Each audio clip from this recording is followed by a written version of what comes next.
CM योगी cabinet में बैठक पूरी। सीएम योगी की अध्यक्षता में हुई बैठक, 27 अहम प्रस्तावों को मिली मंजूरी।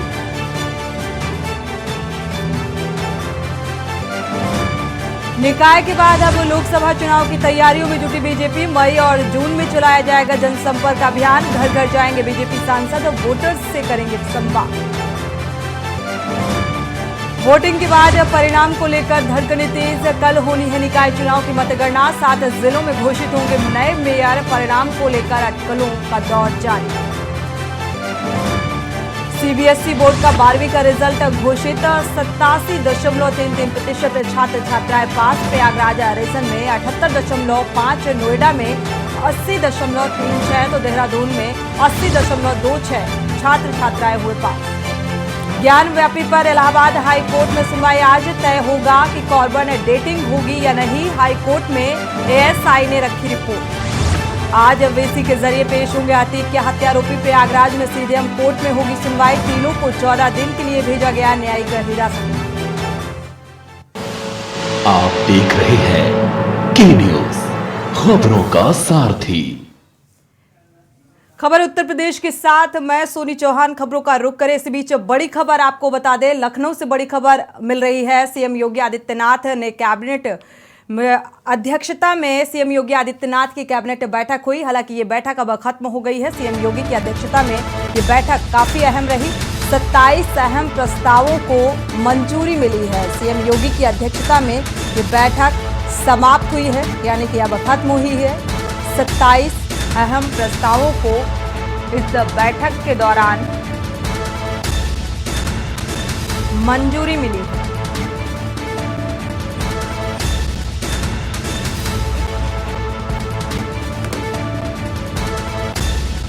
तो फिलहाल आपको बता दें, सीएम योगी आदित्यनाथ की अध्यक्षता में हुई बैठक खत्म और इस बैठक के दौरान 27 अहम प्रस्तावों को मंजूरी मिली है।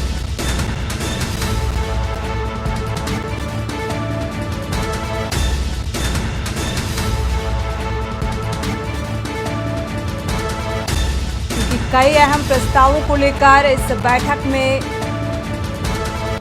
चिंतन और मंथन। इसके बाद 27 अहम प्रस्तावों को मंजूरी मिली है। सीएम योगी आदित्यनाथ ने मोहर लगा दी इन 27 अहम प्रस्तावों पर। लखनऊ से बड़ी खबर।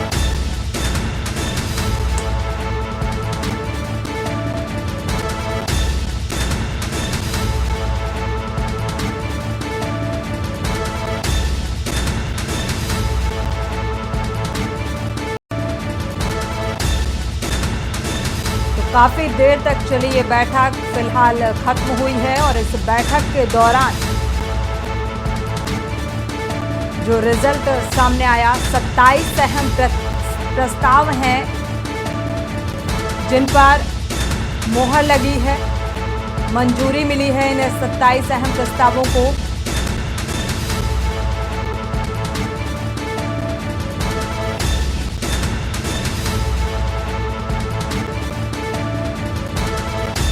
और इन प्रस्तावों के लिहाज से ये बैठक बेहद अहम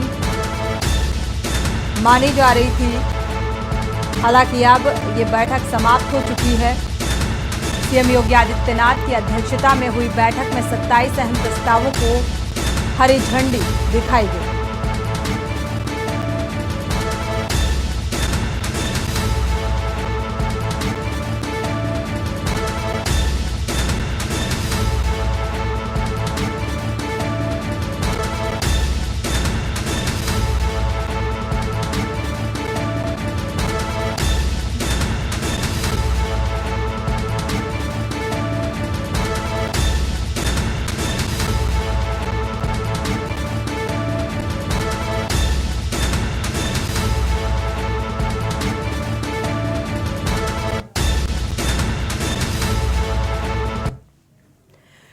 बढ़ते आगे, 2024 यानी कि लोकसभा चुनाव को लेकर बीजेपी का मेगा प्लान। तो निकाय चुनाव के बाद अब लोकसभा की तैयारी नजर आ रही है और इसको लेकर बीजेपी की रणनीति यानी कि मेगा प्लान के जरिए चुनावी तैयारियां तेज होती नजर आ रही हैं। घर घर जाएंगे बीजेपी सांसद, वोटरों से संवाद करेंगे, सीधा संपर्क करेंगे और अपनी योजनाएं बताएंगे। तो इसी महीने घर घर जाकर सांसद वोटर से मिलेंगे और सीधा संवाद करेंगे। केंद्र और राज्य सरकार की भी उपलब्धियां लोगों तक पहुंचाने का काम किया जाएगा। यानी कि अब नगर निकाय चुनाव के बाद तैयारी लोकसभा चुनाव की। तो लोकसभा चुनाव की तैयारियों में जुटी बीजेपी का मेगा प्लान सामने आ रहा है 2024 की राह आसान करने के लिए। हालांकि देखा जाए नगर निकाय चुनाव को भी इससे जोड़कर देखा जा रहा था, क्योंकि नगर निकाय चुनाव की जो फैसले सामने आएंगे, जो रिजल्ट सामने आएगा, उससे तस्वीर ये तय हो जाएगी आगामी लोकसभा चुनाव की। तो किस पार्टी को कितना जन समर्थन मिलता है, उसी के आधार पर लोकसभा चुनाव की राह आसान होगी।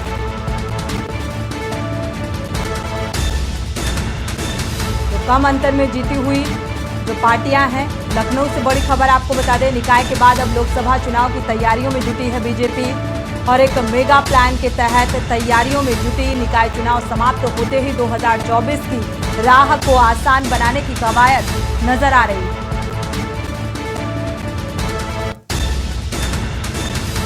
और इसी खबर पर चीफ एग्जीक्यूटिव एडिटर उत्कर्ष सिन्हा हमारे साथ जुड़े हुए हैं ज्यादा जानकारी के लिए। उत्कर्ष जी, अगर देखा जाए अब नगर निकाय चुनाव के बाद सीधे लोकसभा चुनाव की तैयारी में बीजेपी नजर आ रही है।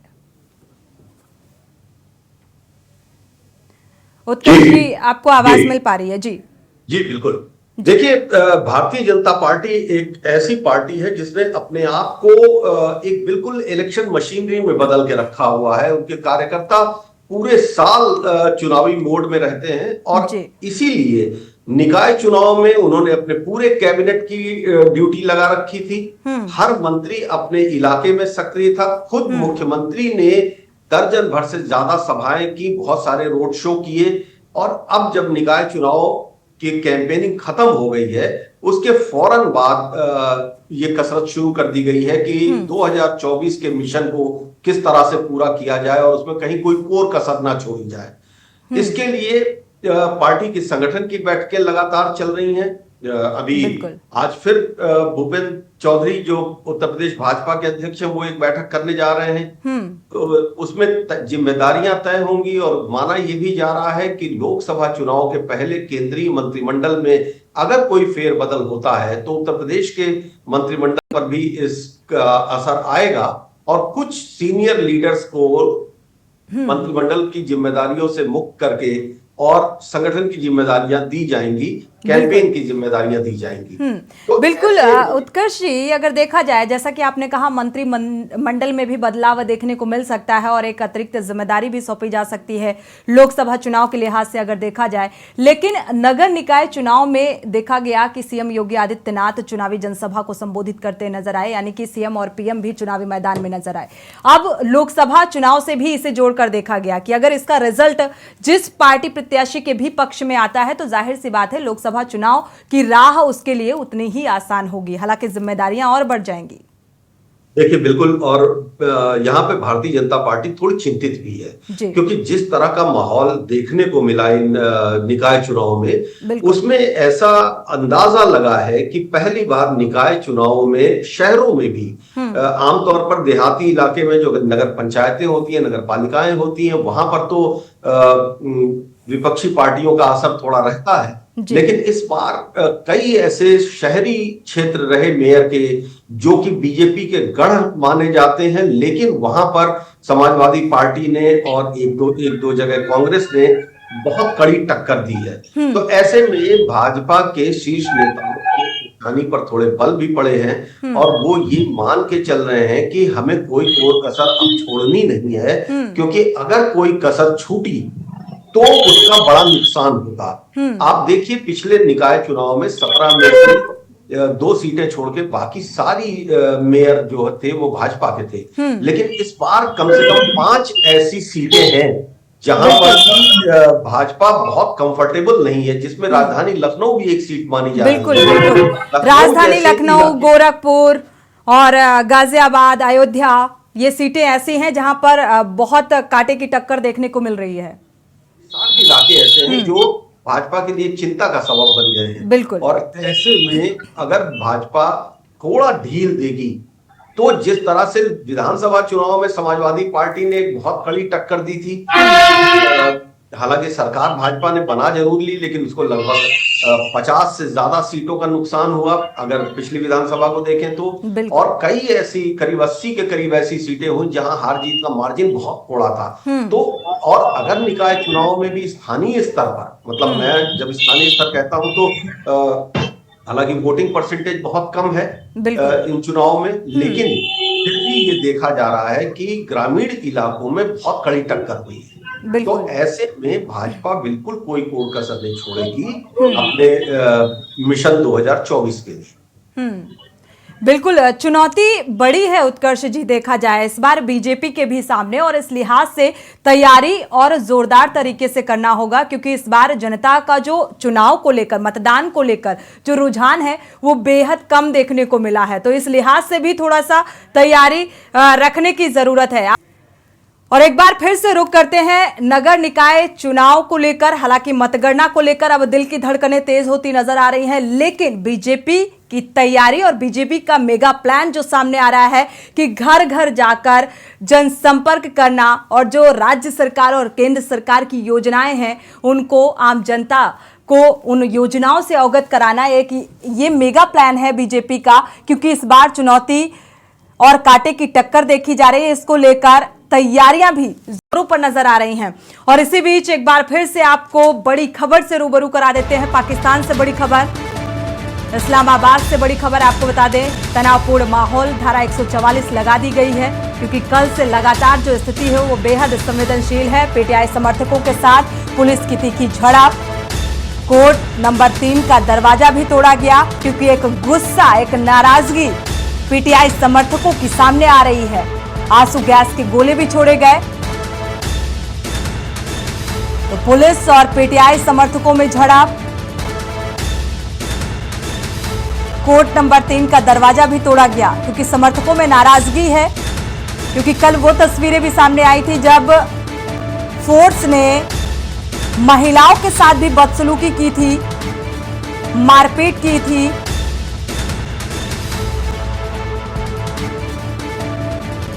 और इमरान खान की गिरफ्तारी को लेकर भी कई तरीके की प्रतिक्रियाएं निकलकर सामने आई थी। तो पीटीआई समर्थक और पुलिस फोर्स आमने सामने नजर आ रही है। और इसी खबर पर एग्जीक्यूटिव एडिटर उत्कर्ष सिन्हा जी हमारे साथ जुड़े हुए हैं ज्यादा जानकारी के लिए। उत्कर्ष जी, अगर देखा जाए तो पाकिस्तान की अगर बात की जाए तो अभी भी स्थिति बेहद संवेदनशील नजर आ रही है। जो पीटीआई समर्थक हैं, जो फोर्स है, वो आमने सामने है। नहीं, पाकिस्तान के हालात पिछले कुछ दिनों से बहुत खराब हैं, और जब से इमरान खान की गिरफ्तारी हुई, हालांकि आज पाकिस्तान के सुप्रीम कोर्ट ने इमरान खान को रिहा कर दिया है, रिहा करने का आदेश दिया है, लेकिन पहली बार पाकिस्तान में हमने देखा कि पूरे पाकिस्तान में इमरान के समर्थकों ने जो अपना अटैक का सेंटर रखा था वो पाकिस्तानी आर्मी के ऑफिसर्स के सेटलमेंट्स थे। पाकिस्तान के कमांड के जो बड़े नेता थे, सेना के कमांड के, पाकिस्तान में सेना बहुत मजबूत मानी जाती है, और यह माना जाता है कि पाकिस्तान में सेना के बिना कोई शासन कर ही नहीं सकता, भले ही कोई चुनावी जीत के बाद प्रधानमंत्री या राष्ट्रपति बना हो। लेकिन सेना के खिलाफ जो विद्रोह देखने को मिला और जो अराजकता देखने को मिली, अधिकारियों के घरों को लूटा गया, उनकी गाड़ियों में आग लगाई गई, आर्मी सेटलमेंट्स के भीतर इमरान समर्थक जिस तरह से घुसे, वो बहुत खतरनाक स्थिति थी। और ऐसी ही स्थिति को शायद गृह युद्ध कहा जाता है। बिल्कुल। लेकिन अब आज जब इमरान खान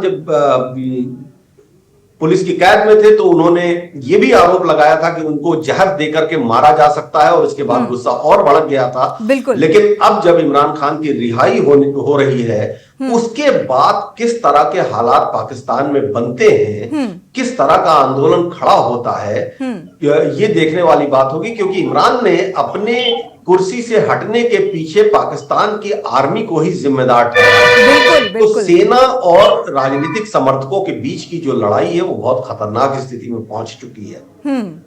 बिल्कुल उत्कर्ष जी, जैसा कि कल कुछ तस्वीरें ऐसी भी सामने आई कि जो महिलाएं हैं उनके साथ भी फोर्स ने बदसलूकी की और इस तरीके से मारा पीटा, ऐसी भी तस्वीरें सामने आई। साथ ही इमरान खान की रिहाई के बाद चीफ जस्टिस को भी धमकी दी गई और कहा गया कि अब तुम्हारे घर भी जला दिए जाएंगे। और अब अगर गिरफ्तारी होती है एक बार फिर से इमरान खान की, तो क्या हालात और बेहद गंभीर हो जाएंगे पाकिस्तान के? पाकिस्तान में देखिए, पाकिस्तान की जो स्थिति है, जो राजनीतिक चेतना की स्थिति है, पाकिस्तान में आंदोलनों में हमने हमेशा देखा है कि महिलाएं बहुत आगे रही हैं। और इमरान खान के समर्थन में भी जो रैलियां निकली थी, जो जुलूस निकल रहे थे, उसमें भी महिलाओं की एक बड़ी तादाद थी। आर्मी ने जिस तरह से बदसलूकी की, वो गुस्सा भड़काने के लिए और काफी था। और उसका नतीजा हुआ, हमने देखा वीडियोस जो पाकिस्तान से आ रहे थे उसमें ये दिखाई दे रहा बहुत साफ साफ कि महिलाएं सीधा संघर्ष कर रही हैं और कई महिलाओं को पकड़ा भी गया। लेकिन जिस तरह मैंने पहले भी कहा कि पहली दफा पाकिस्तान के इतने सालों के इतिहास में पहली बार ऐसा हुआ है कि आम आवाम ने, या राजनीतिक समर्थक उसको आप कह सकती हैं, लेकिन उन्होंने सेना के खिलाफ इस कदर हिंसक रवैया सीधा अपनाया है। तो ऐसे में पाकिस्तान की राजनीति में करवट बदल रही है। अब शायद आर्मी अपने लोगों, दो ही रास्ते हो सकते हैं, या तो आर्मी सीधे सीधे खुल के सामने आ जाए और दमन की कार्यवाहियां बहुत तेज हो जाए, लेकिन दूसरी तरफ ये पाकिस्तान के लिए बहुत अच्छा नहीं होगा, क्योंकि अंतर्राष्ट्रीय स्थिति पाकिस्तान की इस वक्त बहुत खराब है। उसको अपने अंदरूनी मामलों को बहुत समझदारी से हैंडल अगर नहीं किया पाकिस्तान ने, तो जो विदेशी सहयोग मिलने वाली बात है, क्योंकि पाकिस्तान लगभग दिवालिया हो चुका है और उसको बाहरी मदद मिले बिना पाकिस्तान का एक दिन भी कटना बड़ा मुश्किल है। तो ऐसे में अब अगर आर्मी सीधे दखल देती है तो पाकिस्तान के सामने ये खतरा है कि उसको विदेशी मदद बंद हो जाएगी। अगर डेमोक्रेसी बहुत सुलझे तरीके से इसको नहीं मामले को सामने लाती है तो पाकिस्तान के हालत और खराब होने वाले हैं। बिल्कुल उत्कर्ष जी, हालांकि जो तस्वीरें अभी के न्यूज ने दर्शकों से साझा की वो तस्वीरें भी बेहद संवेदनशील थी। पंजाब प्रांत से भी फोर्स को बुला लिया गया है, लगातार आंसू गैस के गोले छोड़े जा रहे हैं। अगर पाकिस्तान के हालात की बात करें तो एज ए पत्रकार आप क्या कुछ देख पा रहे हैं, क्या कुछ हालात होने वाले हैं? देखिए, मैं पाकिस्तान को बहुत करीब से मैंने देखा है। मैंने सन 2005 में पाकिस्तान की यात्रा भी की थी, जब जनरल परवेज मुशर्रफ का वहां शासन था। और उस वक्त से लेके अब तक आर्मी को लेके पाकिस्तान के लोगों के भीतर गुस्सा बहुत बढ़ता जा रहा है। दूसरी तरफ सेना इतनी पावरफुल थी, और खासतौर पे जिस वक्त पाकिस्तान की सेना को अमेरिकी मदद मिलती थी, उस वक्त तो पाकिस्तान में असली शासन सेना का ही रहा। अगर पाकिस्तान के इतिहास को देखें आप तो कुछ बहुत छोटा सा हिस्सा छोड़ के लगभग आधा इतिहास स्वतंत्र पाकिस्तान का सेना की हुकूमत में ही गुजरा है। तो अगर अब सेना के खिलाफ बगावत और गुस्सा इस तेजी से बढ़ रहा है तो पाकिस्तान की राजनीति में ये मान लेने में कोई हर्ज नहीं है कि पाकिस्तान की राजनीति अब 360 डिग्री परिवर्तन होने वाली है, क्योंकि बेरोजगारी, महंगाई, आतंकवाद, चरमपंथ, सांप्रदायिक नेताओं का वर्चस्व, सब कुछ इस कदर बढ़ चुका है कि अब इसके बाद इनमें से कुछ ना कुछ तो कहना तय है। बिल्कुल, ये कहा जा सकता है कि सेना और राजनीतिक बगावत की चिंगारी अब आग में तब्दील होती नजर आ रही है। इस बात को नकारा नहीं जा सकता है। शुक्रिया हमारे साथ जुड़ने के लिए और इस तमाम जानकारी को साझा करने के लिए। लेकिन पाकिस्तान के जो हालात हैं वो बेहद तनावपूर्ण नजर आ रहे हैं। यहाँ रुकेंगे एक छोटे से ब्रेक के लिए, लौटेंगे जल्द। आप देख रहे हैं के न्यूज, खबरों का सारथी। ब्रेक से वापस आ रहे हैं। इसी बीच बड़ी खबर लखनऊ से आपको बता दें, सीएम योगी आदित्यनाथ की कैबिनेट बैठक खत्म हुई। ये बैठक बेहद अहम, सीएम योगी आदित्यनाथ की अध्यक्षता में ये बैठक संपन्न हुई है और इस बैठक के दौरान 27 अहम प्रस्तावों को मंजूरी दी गई है। और इसी खबर पर ज्यादा जानकारी के लिए लखनऊ से संवाददाता पवन तिवारी जुड़े हुए हैं। पवन, कौन कौन से अहम प्रस्ताव हैं जो कैबिनेट की इस बैठक में जिन्हें मंजूरी मिली? पवन, आपको आवाज मिल पा रही है? एक बार फिर से संपर्क करने की कोशिश करेंगे। 27 अहम प्रस्तावों को मंजूरी मिली है। पवन, एक बार फिर से आपका रुख करेंगे, आखिर कौन कौन से ये अहम प्रस्ताव रहे? 27 अहम प्रस्तावों को इस कैबिनेट बैठक में मंजूरी मिली है। कौन कौन से प्रस्ताव हैं, क्या जानकारी है?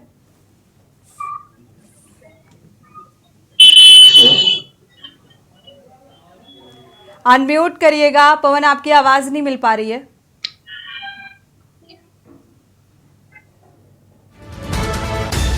तो एक बार दोबारा से संपर्क करने की कोशिश करेंगे। लखनऊ में कैबिनेट बैठक खत्म हुई है। सीएम योगी आदित्यनाथ की अध्यक्षता में यह बैठक संपन्न हुई और इस बैठक में 27 अहम प्रस्तावों को मंजूरी मिली है। और एक बार फिर से रुख करेंगे अपने संवाददाता पवन का, लखनऊ से जुड़े हुए हैं ज्यादा जानकारी के लिए। पवन, कौन कौन से अहम प्रस्ताव हैं जिन्हें हरी झंडी दिखाई गई? जी, आपको बता दें कि नगर निगम चुनाव के बाद ये पहली बार कैबिनेट मीटिंग हुई है और कैबिनेट मीटिंग में लगभग सभी लोग उपस्थित रहे, दोनों डिप्टी सीएम और सभी सहयोगी उपस्थित रहे और कई अहम प्रस्तावों पर बातचीत हुई है। फिलहाल अभी जो कैबिनेट के सहयोगी हैं और सभी लोग और अखिल भारतीय विद्यार्थी परिषद के लोग, सभी लोग जो है केरला स्टोरी फिल्म है उसको ये लोग मुख्यमंत्री योगी आदित्यनाथ के साथ देख रहे हैं बैठकर। और जो अभी जो मीटिंग हुई है उसमें जो प्रमुख जो प्रस्ताव हैं जो आज की मीटिंग में पास हुए हैं, अभी वो निकल कर सामने नहीं आए, लेकिन लगभग 27 जो अहम प्रस्ताव उनको पास होने की जानकारी मिल रही है। इसमें मुख्य तौर पर जो इन्वेस्टर समिट हुई थी और उसमें जो निवेशक यहाँ पर आए थे और उनको किस तरह से यहाँ पर जो बात हुई थी उसको धरातल पर लाया जाए, ये प्रमुख मुद्दा इस मीटिंग में रहा है। उसके साथ ही जो विकास के जो भी तमाम मुद्दे हैं उस पर भी कई प्रस्तावों पर मोहर लगी है। फिलहाल अभी जो मुद्दे हैं जो जिसपे मोहर लगी है वो उसका अभी पूरी तरह खाका बाहर निकलकर सामने नहीं आया, क्योंकि अभी ये लोग तुरंत मीटिंग के बाद ही केरला जो स्टोरी फिल्म है उसको देखने लोग वहां पर पहुंचे हैं। बिल्कुल, बेहद चर्चित केरला स्टोरी फिल्म है। शुक्रिया इस तमाम जानकारी को साझा करने के लिए पवन। तो अभी अगर बात की जाए कैबिनेट के 27 अहम प्रस्तावों की, तो इसको लेकर फिलहाल अभी सामने नहीं आया है कि कौन कौन से ये प्रस्ताव हैं, लेकिन जो बात की जा रही है जैसा कि हमारे संवाददाता ने बताया। पवन, शुक्रिया इस तमाम जानकारी को साझा करने के लिए। निवेश और विकास, ये अहम मुद्दे रहे जो इस बैठक का हिस्सा रहे। सीएम योगी आदित्यनाथ की अध्यक्षता में इन 27 अहम प्रस्तावों को मंजूरी मिली है, यानी कि हरी झंडी मिल गई है। इसी के साथ खबर उत्तर प्रदेश में फिलहाल बस इतना ही। आगे खबरों के लिए आप देखते रहिए के न्यूज़ इंडिया।